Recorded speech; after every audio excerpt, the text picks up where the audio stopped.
Right, hello YouTube fans, it's EdwardTC and I'm back with my very good friend Alan over there, standing in front of his Jaguar XK. Alan, is there anything that you can tell us about this gorgeous machine? Not really. Thank you. Yeah, no. So this is one of the first models of the XK 150. Is it? So before the 150 we had the XK 100, which was also known as the XK8. So they did the 4.2 litre standard. Naturally aspirated. Naturally aspirated, and I think in the old XK it is supercharged, so it's a 5 litre supercharged in the old XK 150. So this was continued on by Ian Callum, who designed this one, who also did, I think you were saying, the DB9. So I think what we were saying earlier is that he's basically not done a lot in the office.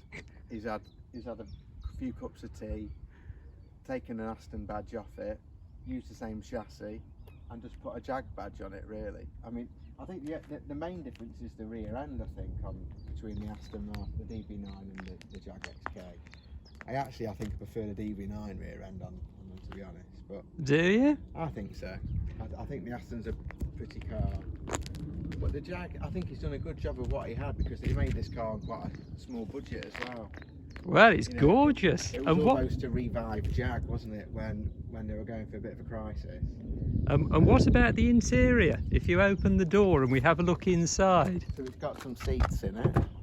Well, that's handy for a car, really. Yeah, it's got a few seats. Look at that gorgeous black interior with the silvery... Steering wheels marked to death, because it's... I mean, this is probably one of the highest mileage in the country, I think. It's 155,000 miles. And I think the average for these cars is about probably no more than 60. So, I'm not driving this at the moment because of the petrol problems. Crisis of 180p a litre. But yeah, it's not too bad really on fuel. It's about 22, I think I'm getting to the gallon at the moment, which is probably the same as the old XK, but a bit more than the Aston Martin. I think Aston are about 14, 15 to the gallon. But yeah, it's not a bad interior. It's not perfect at all. Well, it's still absolutely gorgeous though, Alan. I don't keep it as clean as yours, do I? Because you were saying to me that you use these Femme Fresh wipes in your... You keep it rolling. Keep it rolling. No, but I mean, it works, doesn't it? Because I do say all the time with you, you manage to keep it really clean. And they are obviously the ultimate cleaning product.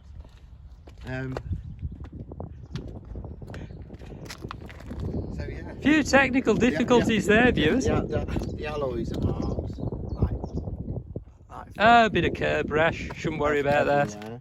It's bubbled up a little bit around here, which is the only, tiny chip, I wouldn't worry about that either. Yeah, but other than that, it's the only thing that's been a problem in it has been the alloy cracks over the potholes.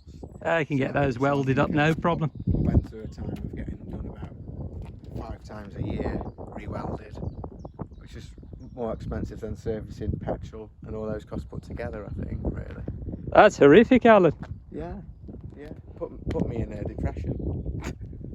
But would you recommend the Jaguar XK as a car to buy? I would, yeah.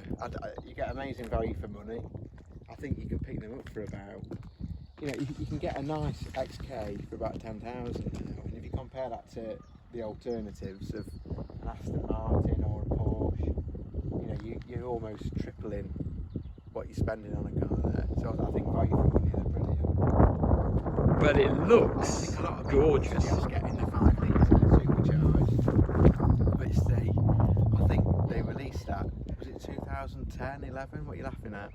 I'm not laughing, Alan. Do you want to go for a drive? Okay.